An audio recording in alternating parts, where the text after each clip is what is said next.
Para Deus, quando eu entrarei e me apresentarei ante a face de Deus. Amém? Deus, em nome de Jesus, em concordância com a oração dos nossos irmãos, nós queremos te render infinitamente graças. Queremos declarar que nessa manhã todo louvor, toda honra, toda glória, ela seja dada inteiramente a ti. Nós queremos convidar o Espírito Santo de Deus para que venha fazer presente no nosso meio, que venha falar aos nossos corações, que nós possamos sair daqui edificados, que nesse ano, que é o ano da perseverança, nós possamos perseverar, nós possamos lutar, porque nós vamos vencer. Ó Deus, em nome de Jesus Cristo, que o Senhor nessa noite, nessa manhã, o Senhor fala conosco, fala aos nossos corações, que a tua igreja seja uma igreja transformada, edificada pela tua palavra, no nome de Jesus, amém. Amém, igreja? Amém. Dá uma salva de palmas para o Senhor, amém? Deixa eu só fazer uma pergunta. Tem a união feminina, tem a masculina também?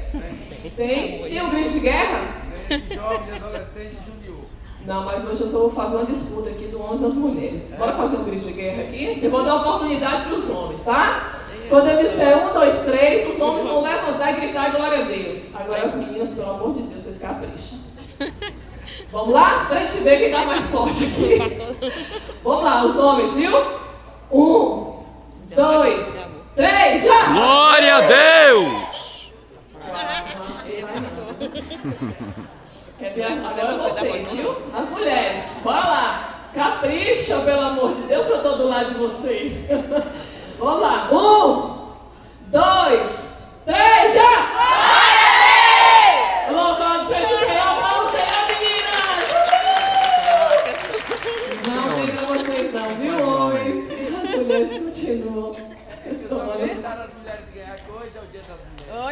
Disse que pode, então o pastor disse que deixa aqui ganhar, viu? Que é o dia nosso. Mas no dia deles também a gente vai fazer um grito aqui para ver se eles estão fortes mesmo. Vamos Amém? Queridos, o ano de 2018, ele foi intitulado por alguns pastores, por alguns teólogos, como o ano da perseverança. Inclusive, quando eu perguntei à irmã Fabiana, eu falei, irmã, você quer que eu pregue o quê? Ela alguma coisa sobre o ano de 2018. Então, a gente tinha que pesquisar, né? Vem cá, bora ver o que o ano de 2018 vai ser. Inclusive, foi um dos cultos, temas do culto da Igreja da Batista, Lagoinha, né, na virada, foi sobre a perseverança. Mas o que é perseverar? Perseverar é você lutar. Você lutar, vencer os obstáculos e ter a certeza de que você vai vencer. Mas, mediante a perseverança, existe também uma obediência. É uma obediência, porque ela é extrema. Porque até sua salvação, ela depende da sua perseverança. Lá em Mateus 24 diz assim que, eu não me recordo se é o 8 ou o 9 versículo, fala assim, aquele que perseverar até o fim, ele será salvo. Então, de tudo na vida, precisa você perseverar. É aquele que começa e vai até o fim. Tem muitas pessoas que chegam na idade já madura frustrados. Por que chegam frustrados? Porque começa e não termina. E muitas vezes acontece com a gente, em vários sentidos. Às vezes a gente começa um curso, não termina. Às vezes você começa a caminhada com Cristo, desiste no meio. Não é verdade? E muitas vezes acontece. Aí você leva uma vida frustrada. Mas o importante é quando você, mediante as notícias ruins, mesmo ruins, você continue ali firme, perseverando. Você começa, vá terminar aquilo que você começou, vá até o fim. Porque o resultado final é só vitória. E no reino de Deus é a coroa da vida. Amém? Queridos, e o que acontece quando você não persevera? Quando você não persevera, a derrota é certa. E é o que tem acontecido no nosso meio. A derrota tem sido muitas vezes, muitos de nós têm deixado ser derrotados justamente pela falta de perseverança, pela falta de fé, pela falta de obediência. O que a perseverança traz? Aí você me pergunta assim, mas qual o benefício da perseverança? A perseverança, ela te traz experiência. Por quê? Porque para você perseverar, você, lógico, vai passar por uma luta, que às vezes chamamos de tribulações. Às vezes você quer um sonho, realizar um sonho, você tem que perseverar para que ele se cumpra, não é verdade? Então, a primeira coisa que você vai acontecer, mediante a esse processo, vai ser a sua experiência. Muitas vezes, nós passamos por algo que a gente não sabe nem o porquê. Fala, mas Deus, será? Por que eu? Porque lá na frente, outras pessoas vão passar por aquilo. E se você não tiver experiência para poder contar, ou passar, ou ajudar, ou ensinar, instruir aquela pessoa, como é que você vai fazer? Não tem como você fazer, não é verdade? Então, a primeira coisa, que um dos benefícios que a perseverança nos traz é a experiência. Ela nos torna mais hábeis, mais agilidosos. É quando nós lutamos e vencemos. A segunda coisa é a espiritualidade. Quem aqui que está na luta, ora menos? Ninguém. Quando está na luta, está na prova, todo mundo vai para o joelho, vai para o monte, vai para o jejum, vai para a oração, vai para a madrugada e o pau quebra. Não é verdade? Passou da luta, a oração diminui, a leitura da Bíblia menos, leu mais rápido. Não vou ler esse capítulo aqui hoje, não vou ler o Salmo, é mais rápido. Então, não é verdade? Então, na perseverança, você aprende a ser mais espiritual. E eu vou dizer uma coisa, a chave da vitória é a oração. A igreja que ora pouco é uma igreja fraca. A Bíblia diz que quanto mais você ora, mais poder você tem. Então, amém?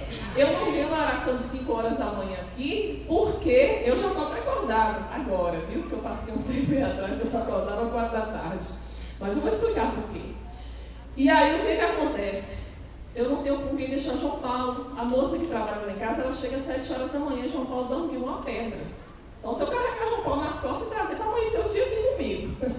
Mas eu oro na madrugada, porque a Bíblia diz que Ele se apraz por aqueles que o buscam na madrugada. Amém? Então, orai. A Bíblia diz para você orar sem cessar, porque é através da oração que você obtém a sua vitória. Porque a oração é o único meio de comunicação, de você falar com Deus. Não existe outro. Então é através da oração que você fala para Deus aquilo que você precisa, aquilo que você quer, aquilo que você sente, aquilo que você está mais precisando, aquilo que você, a oportunidade que você tem de adorar, é através da oração. Amém? Então, no meio da luta, a perseverança nos traz também mais espiritualidade. Nós tornamos um ser mais espiritual. Através da perseverança, nós também temos paciência, nós aprendemos a ser pacientes. Porque muitas das vezes, Deus tem um tempo, muitas das vezes não, sempre Deus tem um tempo dele, mas muitas das vezes é que nós queremos antecipar o tempo de Deus, não é verdade? E aí é onde que as coisas dão errado. Às vezes a gente quer uma coisa, quer porque quer do nosso jeito, e as coisas nem sempre são do nosso jeito. Nós apresentamos nossos passos ao Senhor, mas é Ele que direciona os nossos passos.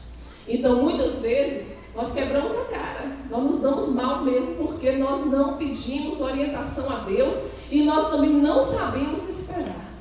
Mas quando você passa numa luta, não tem jeito, não adianta seu tempo, não adianta o tempo do irmão, você tem que sentar, aprender, esperar até que você se canse e fale, é Deus, realmente é na sua hora. Então é aí que a gente adquire a experiência, a gente adquire a espiritualidade e a gente adquire também a paciência, porque a gente vê que não tem outra saída, não tem outro jeito, é esperar e aguardar a promessa do Senhor, amém? Então, na perseverança, com tudo isso, a gente consegue adquirir a mente de Cristo. Porque aqueles que estão acostumados, aprendem a perseverar, quando acontece algo na sua vida, bom ou ruim, ou uma decisão para você tomar, a primeira coisa que você pergunta, será se fosse Jesus? O que ele faria? Ele faria isso ou faria aquilo? Ele já passa a ter a mente de Cristo. Ele já não toma decisões precipitadas. Ele sabe que o tempo não é do homem, mas o tempo é de Deus. Ele sabe que ele tem que buscar orientação a Deus. Então, a perseverança ela não é ruim, porque a perseverança ela é a única forma de te levar à vitória. Então, 2018, irmãos, ele foi intitulado pelo ano da perseverança, segundo alguns teólogos. Então, esse é o ano que nós vamos perseverar. Porque nós vamos caminhar, nós vamos lutar, mas também nós vamos vencer, amém? Amém. Glória a Deus. E é através da perseverança que nós renunciamos, que nós consagramos, que nós aprendemos a ter comunhão. E nós temos dois exemplos de vários exemplos na Bíblia, mas eu vou citar dois. Um que perseverou até o final e um que desistiu no meio do caminho. Um foi Noé. Quem já ouviu falar da história de Noé? Noé, todo mundo ria dele, porque imaginem, hoje na Bertinga, com esse sol, com as piscinas, aparece lá o pastor Dinei. Deus fala o pastor Dinei: olha, pastor Dinei, você vai construir uma arca para você e sua família e vai colocar um casal de animais dentro dela. Imagina aí, pastor Dinei construindo uma arca aqui na Bertinga. O que vai acontecer? Muitos de vocês vão ser os primeiros a levantar e dar gargalhada dele. Não é isso? Mas Noé, foi o que aconteceu nos dias de Noé. Ele não desistiu, ele perseverou, porque ele sabia que aquilo que Deus prometia, ele não era homem para mentir, mas ele era homem para fazer aquilo que ele prometeu, ele era fiel. Então ele ia cumprir exatamente aquilo que ele havia dito. Não é verdade? Então, Noé foi um exemplo de perseverança. E qual foi o resultado? A salvação da sua vida, a salvação da sua família e uma nova terra que o Senhor deu para a vida dele. Amém? E um exemplo de falta de perseverança foi Judas. Quem nunca já ouviu falar de Judas, o traidor? Judas, ele caminhava com o Senhor, ele sentava na mesa do Senhor, mas ele não perseverou até o fim. E ele não houve arrependimento. Muitos falam que ele teve arrependimento e se matou. Quem se arrepende não se mata, ele teve remorso. Que é aquele que pode, se ele ficasse vivo, ele ia praticar de novo. Porque se ele se arrependesse verdadeiramente, ele não teria se matado. E é a única pessoa até hoje também que eu sei que foi direto para o inferno. Porque o único pecado que ele não é perdoado é a blasfêmia, com o Espírito Santo. Ou seja, ele tirou a própria vida dele. Ele se matou, foi suicídio, ele se suicidou. Então, ele não perseverou. Então, qual foi o resultado dele? Foi o fracasso. Então, que muitos de nós que estamos aqui hoje, nessa manhã, nós aprendemos a perseverar. Não desista. Se está difícil, chame alguém, chama o seu pastor, chama o seu irmão da igreja, chama a sua família, mas não desista. Aprenda a lutar. Lute, porque a vitória é certa. Amém? E eu vou dizer para vocês, eu sou um milagre vivo. Quem me conhece, tem hora que fala assim, até uma menina que trabalha comigo, tem mais de 4 anos, desculpa a bebeção d'água, porque quando eu prego, eu sinto falta de ar, eu sinto sede, é igual quando eu fui para a rádio, tudo na hora da pregação e na hora de falar na frente dos outros, eu sinto tudo. Então, tem uma moça que ela trabalha comigo, ela fala assim, você eu não acredito não, viu? Isso é um milagre de Deus. Irmãos, desde pequena, quando eu vim embora para Itapetinga, eu sou capixaba, Vitória Espírito Santo, e eu sofria com bronquite asmática. Minha vida era no hospital, minha vida era para ir balão de oxigênio, mas não era uma bronquite. Eu tinha os aparelhos em casa, mas tinha época que não resolvia. A ponto do meu pai sair tão desesperado e sair dando tiro. Já ouviu falar? Tia Creu me alfabetizou. Meu pai sair dando tiro dentro de um hospital para mim poder ser atendida, porque eu chegava desmaiada, já sem respirar. E com os anos, a bronquite, ela não melhorou, mas ela às vezes agravava. Então eu fiquei numa dependência de remédio, foi evoluindo, assim, a ciência também foi evoluindo, então tinha mais remédios que já controlavam mais, já não era aquele tempo todo em hospital. Mas a dependência, eu dormia muito por conta dos corticóides que eu tomava. Depois eu fui embora para os Estados Unidos, o clima de lá, embora muito frio, me ajudou muito. Mas também nos Estados Unidos eu tive uma parada respiratória. Eu fiquei toda roxa, fui para o hospital e na mesma noite ainda tive mais 2 paradas. E não morri e nem tive nenhuma sequelas. O Senhor, Ele me curou por completo. Hoje eu não sou dependente mais de remédios de asma, não tomo mais nebulização. Raramente eu tomo uma vez ou outra um seletide para uma alergia, ou às vezes um estresse, quando está muito cansado, muito agitado. Mas não parou aí não. E aí eu corria muito, eu sempre fui muito ativa. e corria, e trabalhava e fazia acontecer as coisas. Eu gostava de fazer acontecer. Estudava e um certo dia eu senti um tremor na minha cabeça. E aquele tremor foi a única coisa que me fez parar. Aí a pastora Cristina, lá nos Estados Unidos, me levou no hospital. Quando ela me levou no hospital, o médico falou assim: você tem que fazer um CAT scan. Aí eu fiz, uma tomografia computadorizada cerebral. E aí nós passamos pela essa tomografia e ele chegou à notícia. Eles são extremamente frios. Ele não chama, você deu o seguinte: você deu um infarto na cabeça, um tumor. Só que precisa se averiguar, você precisa fazer agora uma ressonância magnética com contraste para a gente visualizar melhor. Aquilo ali eu fiquei muda. O mundo para mim acabou. Acabou, porque eu tinha 22 anos, a 23 anos de idade. Eu já era dona de uma importadora dentro de Montes Claros. Eu já era empresária nos Estados Unidos também. Eu tinha apartamento nos Estados Unidos. Eu tinha uma vida pela frente, né? Então eu tinha sonhos. Aquilo ali para mim acabou. Eu falei, meu Deus, vou ter que operar a cabeça. Porque geralmente, muitas vezes, a gente vê pessoas com grandes sequelas, né? Eu falei, eu não acredito, minha vida acabou. E aquilo ali, eu fiquei muda durante 5 meses e 23 dias. Muda no sentido assim, eu não conseguia dirigir, eu tinha tremedeiras, eu tinha medo, minha pressão subia. Nunca tive pressão alta, minha pressão subia. Eu tive que vir para o Brasil para poder ficar com minha família.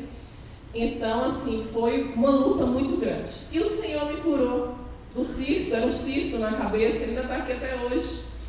Mas ele não precisei ser operado. Foi apenas um tratamento. E quando eu olho para o neurologista hoje, o melhor neurocirurgião da Bahia, o Dr. Alcione, que ele bate na minha cabeça e fala assim, você não vai viver para ver ele crescer. Mas não foi a mão do homem, foi a mão de Deus. Amém?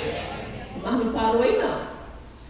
E aí, os anos se passaram, foi aí que eu vi, depois desse cisto, que eu vi que era Jesus na minha vida. Ali, para mim, perdeu todo o valor, tudo que tem na terra. Nada tem mais valor. Hoje, quem me conhece sabe. Fala, gente, Deus tem nada nas mãos, ela dá tudo. Não, bem, você chegar lá em casa e falar assim, olha que trem bonito, eu estou precisando desse, eu vou é desse jeito que lá em casa funciona. Então, assim, eu realmente não tenho. Então eu vi, porque dessa terra a gente não vai levar nada. Dessa terra vai ficar tudo. Né? Nós aqui, nossa alma que vai morar com o Senhor, em espírito, que é a maior recompensa. E o que é, diante desses anos que a gente passa aqui, quem viver no máximo até 120 anos, mesmo assim, o que é 120 anos durante uma eternidade? Não é verdade?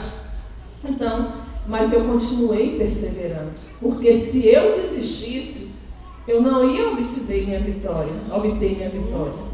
Se eu tivesse desistido do Senhor, o Senhor não teria operado milagres na minha vida. Se eu não tivesse ficado firme com Deus, eu não estaria viva hoje. Hoje eu podia estar numa cadeira de rodas, eu poderia estar numa cama, mas o Senhor me curou. Amém? E depois apareceu João Paulo de paraquedas na minha vida. Minha vida fez assim, ó, um arco 360 graus. Porque eu não tive, Deus me deu até um livro de adoção para os meus filhos adotivos, né, para os filhos adotivos. Porque eu não tive planejamento, né?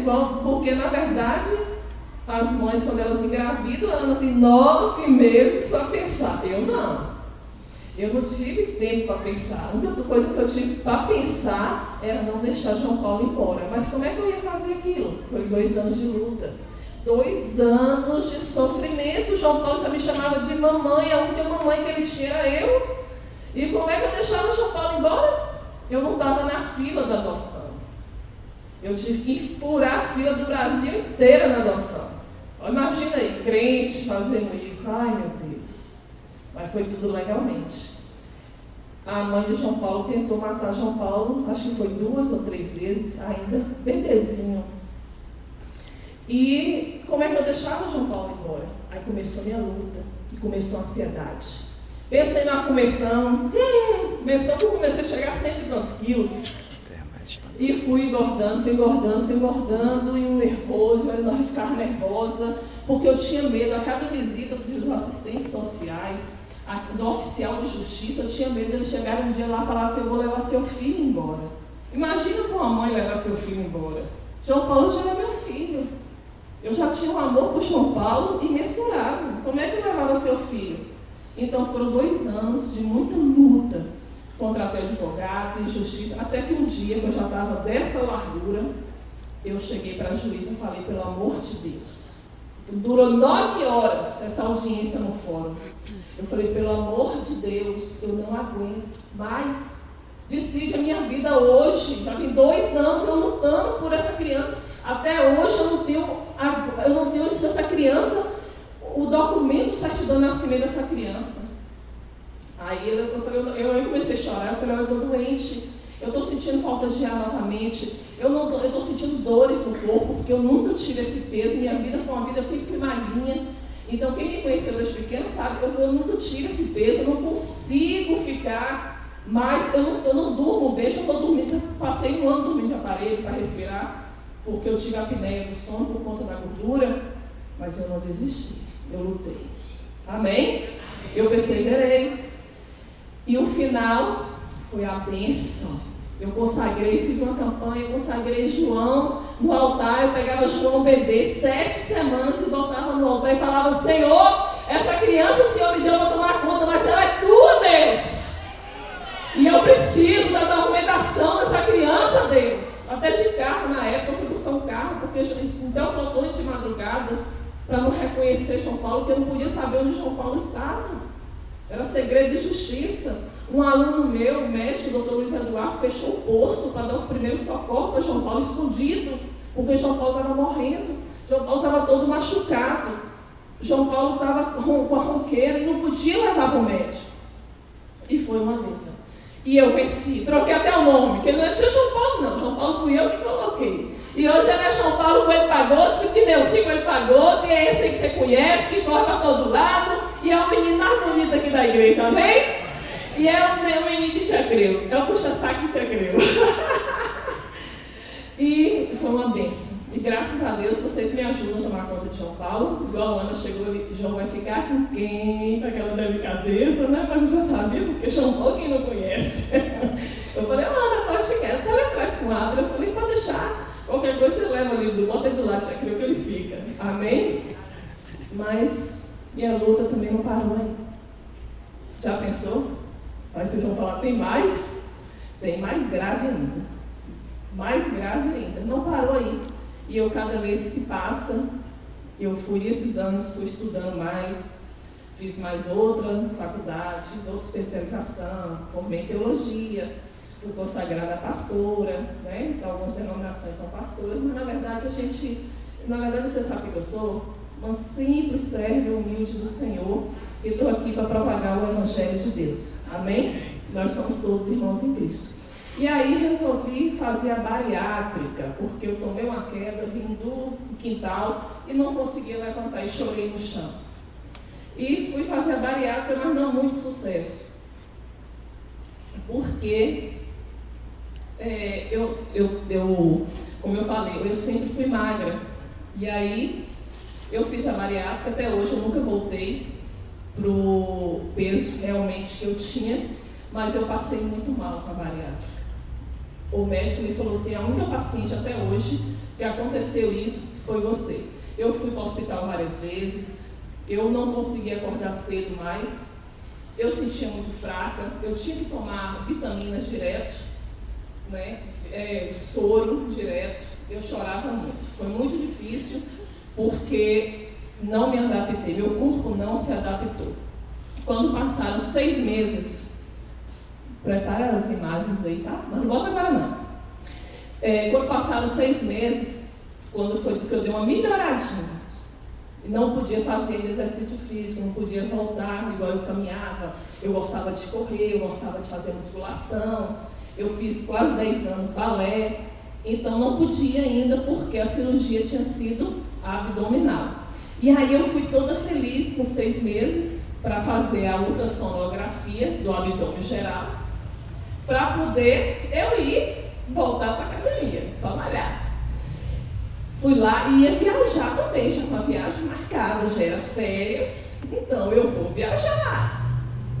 Feliz da vida. Quando eu chego lá, fiz os exames, tudo ok. Quando eu faço a ultrassom, vem um médico lá de dentro, correndo com um pedido, outro pedido para me de exame.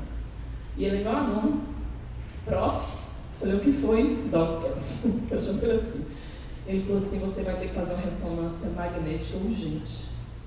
Eu falei, o que foi? Aí ele, minha boca chegou a amargar. Eu falei, o que foi? Ele, não é nada sério não, mas tem uma imagem aqui no seu rim esquerdo que a gente precisa investigar. Mas ele já sabia. Porque eu também não sou besta, quando eu peguei a ultrassonografia estava escrito lá bem grande, um nódulo. Aí eu já, só que ele também não quis me deixar nervosa, né? Assim, agitada, preocupada. Aí fui imediatamente à Vitória da Conquista, fiz a tomografia do rim, fiz com iodo, depois eu fiz mais umas 3, pensa no sofrimento, agulha de 23, acho que é 23, eu não sei como é que eles falam, eu sei que era de acrílico, você chega a contorcer o corpo de tanta dor, e teve inclusive uma enfermeira que me furou de um lado, furou do outro, não conseguiu pegar, só conseguiu pegar no outro braço, e quando eu olho para a cara dela, toda vez que eu chego lá, eu já falo logo, não, essa não, me manda outra, pelo amor de Deus. Aí, deu um nódulo maior do que meu rim, dentro do rim esquerdo. E aí, eu fui para o urologista, imediatamente, ele já me encaixou, ele falou assim, eu preciso te operar com emergência. Eu falei, mas agora que eu estou com a viagem marcada, eu operei, tem 6 meses, preciso te operar de emergência. E depois dessa cirurgia, você vai ter que fazer outra cirurgia ainda, porque você está com pedra na vesícula. A vesícula sua é fácil, mas pelo fato de você ter sido a bariátrica, se cair no lugar errado, vai ter que abrir você de cima e embaixo. Então também não pode demorar. E aí ele falou assim, mas eu preciso te operar urgente. Eu falei, mas precisa me operar por quê? Porque o nódulo que você tem no rim é maior do que o rim e é 99% de ser maligno, você precisa tirar seu rim. Tudo. Ali para mim o mundo acabou de novo. Eu estava recém-operada, para ir viajar. Eu tenho que entrar de novo na cirurgia. E aí ele falou, não, nós vamos fazer sua cirurgia por vídeo, você vai para a UTI, você vai ter que tomar sangue e tal. Aí liga um primo meu também da área de saúde de Salvador, fala assim, vem ver a segunda opinião. Eu já marquei com o Dr. Nilo Leão, que inclusive é o professor desse médico que eu fui em Conquista, e ele não opera mais hoje, ele só opera casos específicos. Aí eu fui para Salvador, o Dr. Nilo Leão falou assim, não, você não vai voltar para Itapetinga não, porque quem vai fazer essa cirurgia sou eu. E esse médico, eu não posso nem citar o nome, questão de ética, é muito bom também, ele não pode fazer essa cirurgia não, porque ele está acostumado a tirar nódulos de 2 centímetros, de 3 centímetros até de 4. Mas essa cirurgia sua aí não, porque nem eu, que sou o médico urologista da Bahia, o responsável pela equipe, eu não tiro nódulos desse tamanho. E essa cirurgia não pode ser por vídeo, a cirurgia tem que ser aberta. Eu tenho um corte daqui até aqui, assim, ó, da cicatriz. Onde tirou meu rim. Passa aí, irmãos. E aí, eu fui, me pediram no banco de sangue, me pediram 3 doadores, eu tirei sangue, reservaram a UTI para mim 5 dias, e aí foi o rim que tirou. Essa parte grande do lado esquerdo é todinha tomado pelo tumor do câncer que eu tive no rim. Pode passar, irmão. Tá vendo? Essa parte toda amarela já estava maior do que o rim. O rim só era um pedacinho marrom que tinha ficado. Cresceu tão rápido e sem dor, que eu não senti nada. Eu só fui fazer um exame de rotina. Não passa agora a próxima, pode passar a próxima. E aí eu fiz a cirurgia e, para a glória de Deus, eu não tomei sangue, eu não fui para a UTI. E falou, você vai para o quarto, porque você já está curada. E aí o médico, eu queria ver João, eu chorava, porque eu nunca tinha me separado de João. Nunca tinha dormido sem João. Aí eu cheguei e falei assim, agora doutor, o que eu faço? Eu posso para Itapetinga, eu posso ver meu filho? Ele virou e falou assim, ainda não, porque nenhum médico acreditava que não tinha enraizado em outros órgãos. Aí fiz os exames, eu tive outros nódulos no fígado, no pulmão, no baço, mas todos foram calcificados para a glória de Deus. Amém? Só Deus que pode operar esse milagre. Eu perseverei, eu lutei, eu falei, Deus, o Senhor me deu João Paulo nas minhas mãos para cuidar. Quem vai cuidar do meu filho? Porque eu não me ligava para nada. Todo mundo chegava para mim e falava assim, Neuci, você não está com medo? Minha mãe falava, Neuci, você não está com medo? Você não está preocupada não? Eu falei, não, porque para mim viver ou morrer é lucro, porque eu estou em Cristo. A única preocupação que eu tenho na minha vida só é meu filho, que ainda está pequenininho. Porque ninguém tem paciência com o filho dos outros, não é verdade? Cada um sabe o seu. Então, minha única preocupação era isso. E quando eu fiz essa cirurgia aguardando, eu chorava e falava assim, Deus, quando é que eu vou poder entrar na sua casa novamente? Quando é que eu vou poder entrar nos seus atos de novo? Nem andar eu posso direito, eu não posso nem vestir uma roupa direito. Aonde é que eu vou? Isso era meu choro, Salmo 42, 2. Quando eu entrarei, apresentarei ante a face de Deus. E eu chorava, falava, Deus, como é que eu vou? Aí chegou o dia de eu ir para o médico. O médico, pode colocar.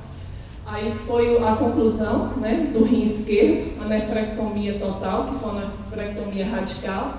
Olha lá o nome do câncer, né? Carcinoma de células renais variantes, células claras, grau 3 de Foreman, que quer dizer, foi praticamente quase o último estágio, porque o outro é metástase e morte. Medido 8 por 6 centímetros, maior do que o rim, limitado ao rim. E aí, quando ele leu assim, cápsula renal infiltrada, na hora que ele leu infiltrada, o médico chegou a sentar e dar um suspiro, porque foi infiltrada. Começou a infiltração para os outros órgãos. Só que ali tem, pela neoplasia não transformada,